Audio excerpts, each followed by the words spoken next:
Hello and welcome to the Marketing Woman podcast. I'm your host, Anusha Khannan, and it is great to have you here. Are you looking to move into marketing or want to learn marketing from scratch? We discuss all things marketing, analytics, business, personal branding, and much more in a way any layman can understand. If you're new here, make sure to follow along and get on that email list by visiting tmw.anushakhannan.com. And now let's dive in. Before we get into today's episode, let's look at what I've been learning these past 2 weeks. And luckily, what I've been learning and observing has got a lot to do with today's episode. When we initially launch a business, we either ask ourselves or we're asked who our target audience is and why them, how did we figure that out, etc. At first, we think this is who I'm targeting. This is the crowd I know would respond to ABC marketing efforts. But as you run more campaigns, you start understanding that, oh, this is who's responding and this is who's converting in real time. The question is, do you change your target audience immediately or do you A/B test? A/B testing is nothing but trying to test between two versions of something to figure out which works better. For example, which email subject line works the best for this campaign, version A or version B? My answer would be to wait to A/B test and make data-backed decisions.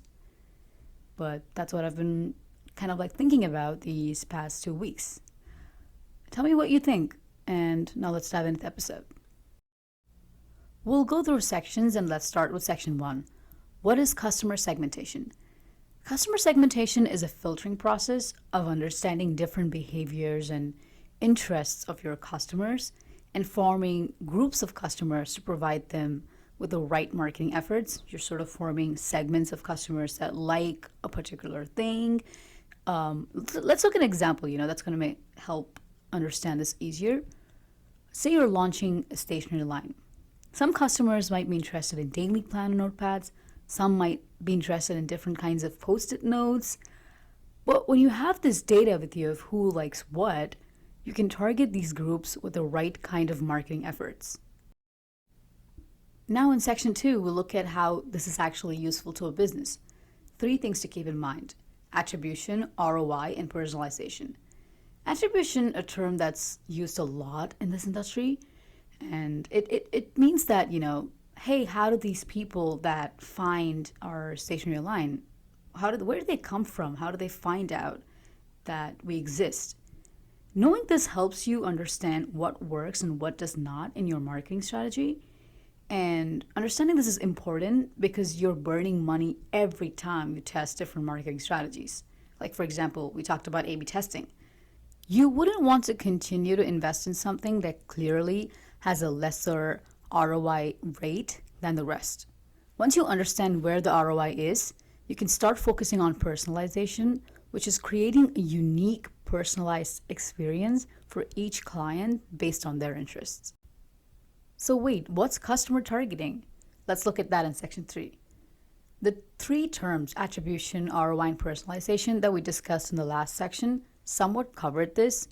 You basically try to target segments of customers with messaging that would be catered to their interests, needs, and preferences. Cool. But how do we know we're doing this effectively? Focus on the right audience with the right messaging through proper channels, analyze the data, and find a pattern. Let's recap that. You have to focus on the right audience. You have to have right messaging. You need proper channels. You need to analyze the data you get from that and maybe find a pattern. Let's look at this with an example. To target 20-year-olds, you use the right kind of messaging, and then you use social media. That's a proper channel.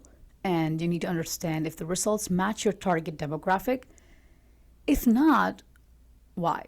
If yes, how much of a match is the data to your initial idea that you had when you targeted them? The reason I'm saying that the results sometimes may not match your target audience is because 20-year-olds range from 20 to 29-year-olds with different perspectives. They have different perspectives. They have different social media that they like to use. You might have to retarget them with different messaging. But again, data, you need data to back that up. With that, let's move on to section 4 and answer this big question. So is customer segmentation and targeting a one-time activity? So we do understand that this is not a one-time activity. You have to look at how you intended versus how it turned out and segment and target better. Once you see a pattern, focus on retaining that to create a long-term client base. Let's do a quick review. Customer segmentation is understanding who likes what, and targeting is reaching out to those segments with personalized marketing efforts. And for this to work, you have to constantly analyze what you wanted versus what you got and keep optimizing until you see a pattern that you can retain, that you can keep to build a loyal customer base. That's all for today. And these episodes keep getting shorter, but it's fine because you need to learn, we need to understand what we're doing here. That's the focus, not the timestamp. But I hope you find it useful. Please feel free to reach out to me on LinkedIn or email me at tmw@anushakhannan.com. Follow me on LinkedIn to never miss my journey. I'll see you in the next episode. Peace.